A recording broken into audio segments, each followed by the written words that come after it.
அவங்களுடைய டி நகர் பிளாட்டே எங்களுக்கு ஃப்ரீயா கொடுத்துருக்காங்க. நாங்க இப்ப அங்கதான் ஸ்டே பண்ணிருக்கோம். ஓ, டி நகர்னா அப்போ உங்களுக்கு ரொம்ப சௌரியம். நம்ம ஆபீஸும் பக்கத்துல. நிஜமாவே ரொம்ப வசதி தான் சார் அது உங்களுக்கு. அது ஒரு விதத்துல சௌகரியம் தான். ஆனா என்ன சொல்லுங்க, நம்ம காம்பவுண்ட் மாதிரி வராது மது சார். 1000 அசௌகரியங்கள் இருந்தாலும் அந்த காம்பவுண்ட்ல ஒரு ஜீவன் இருந்தது மது சார். நாள் முழுக்க ரொம்ப கஷ்டப்பட்டுட்டு அலைஞ்சு திரிஞ்சுட்டு மனசு முழுக்க கவலையோடையும் பாரத்தோடையும் நம்ம காம்பவுண்டுக்குள்ள நுழைஞ்சா கூட ஒரு மன நிம்மதி கிடைக்கும் பாருங்க. அப்படியே உள்ளுக்குள்ள லேசாயிரும். அந்த மாதிரி எங்கேயும் வராது. கரெக்டா சொன்னீங்க பரத் சார். நானும் இதே தான் ஃபீல் பண்ணேன். முந்தானத்தி லாலாவை பார்த்தேன்.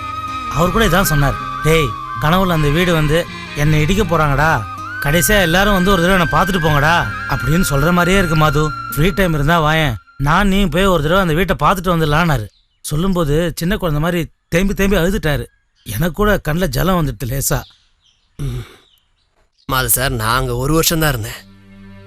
எனக்கே இவ்வளவு ஃபீலிங்கா இருக்கு. 20-30 வருஷமா அங்க இருந்தவங்களுக்குலாம் எப்படி இருக்கும்? இதுல ஆச்சரியப்படுறதுக்கு எதுவுமே இல்லை.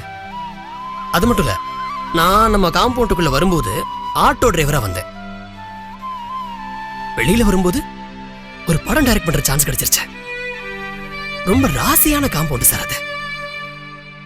இப்போ படம் ஃபைனான்ஸ் பிரச்சனை பாதியில நிக்கிறது அது வேற விஷயம். ஆனா வீடு, நம்ம காம்பவுண்ட் என்னால மறக்கவே முடியாது. வருத்தப்படாதீங்க சார். படம் என்ன ஜஸ்ட் நிக்குது அவ்வளவுதானே, ஒன்றும் ட்ராப் ஆகிடலையே. நம்ம பெரிய டைரக்டர் ஃபினான்ஸுக்காக ரொம்ப சீரியஸா ட்ரை பண்ணிட்டு இருக்காரு. நிச்சயம் கிடைச்சிரும். கிடைச்ச உடனே நம்ம படத்தை ஆரம்பிக்க தான் போறோம். நிச்சயம் நீங்க ஜெயிக்க தான் போறீங்க.